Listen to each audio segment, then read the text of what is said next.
Assalamualaikum warahmatullahi wabarakatuh. Perkenalkan, kami dari kelompok 2 kelas 11 MIPA 3 dan materi yang akan kami bahas adalah Daulah Utsmani.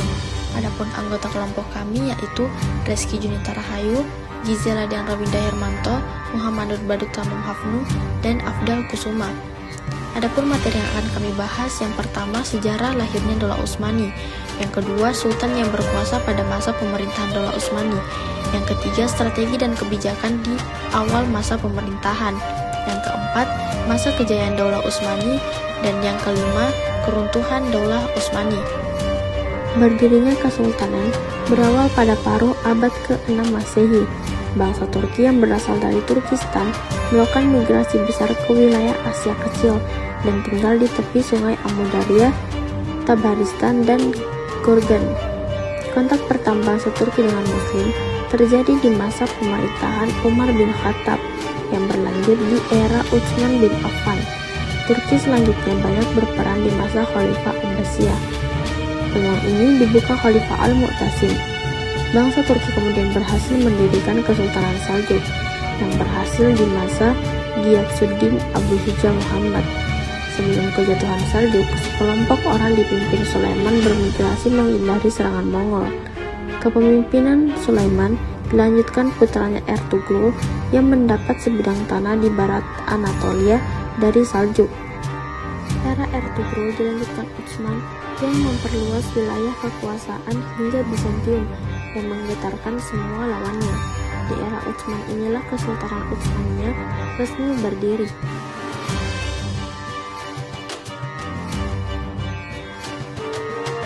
Utsman I 1299 sampai 1324 Masehi atau 699 sampai 725 Hijriah.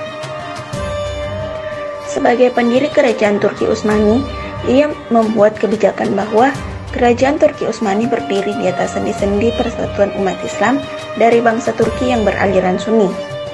Kekuatan Turki Utsmani menjadi semakin kuat setelah Utsman membuat strategi dengan menggalang pasukan Tarekat Bektashi Orkhan 1324 sampai 1359 Masehi atau 725 sampai 761 Hijriah. Pada masa kekuasaan Orhan, Turkmenistan masuk ke dalam pangkuannya. Kemudian, Orhan menundukkan beberapa wilayah lain seperti Nikea atau Iznik, Nikomedia atau Izmit, Skutari atau Uskudar, dan Karasi. Dengan perpindahan ibu kota itu, ia bisa mengontrol wilayah antara Teluk Eremit dan Cishisus hingga mencapai Laut Marmara. Strategi yang dilakukan Orhan untuk memperluas kekuasaan Turki Utsmani diantaranya adalah dengan memberi bantuan tentara kepada kerajaan lain. Orhan juga membangun sistem pasukan yang rapi dan teratur. Murad I 1360 sampai 1389 Masehi atau 761 sampai 792 Hijriah. Sultan Murad I terkenal sebagai sosok yang sangat pemberani, gemar berjihad, dermawan, dan tekun menjalankan agama. Dalam menjalankan roda pemerintahan, ia senang membuat kebijakan dan memegang teguh kebijakan tersebut. Ia adalah penguasa yang adil.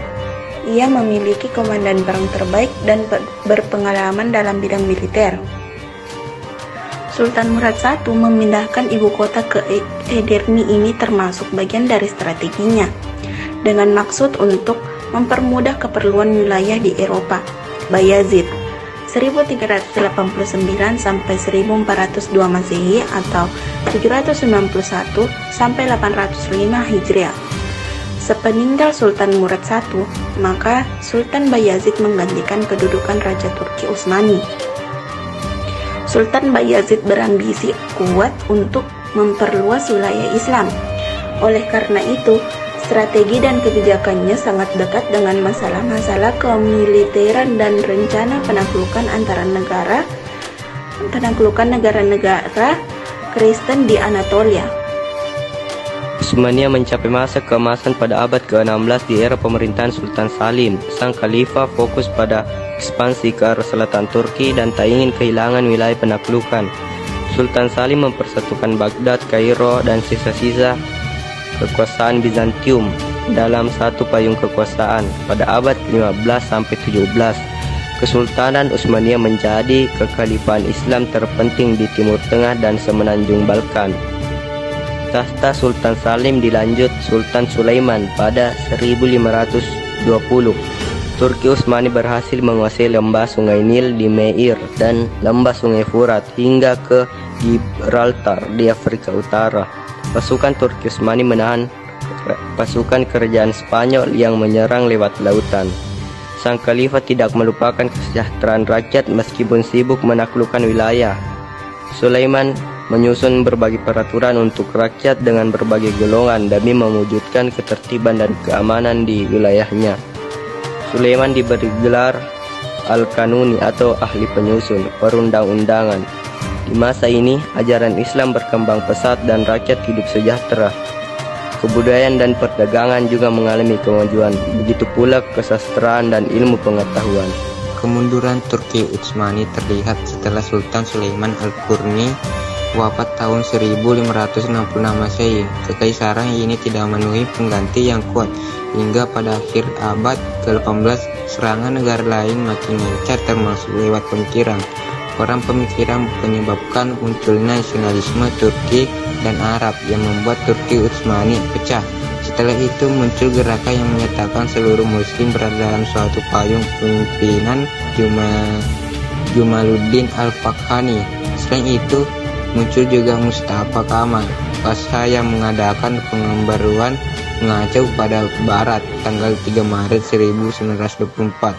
Mustafa Kamal Pasha berhasil meruntuhkan kekhalifahan Turki Utsmani, berganti Turki yang menerapkan sistem sekuler.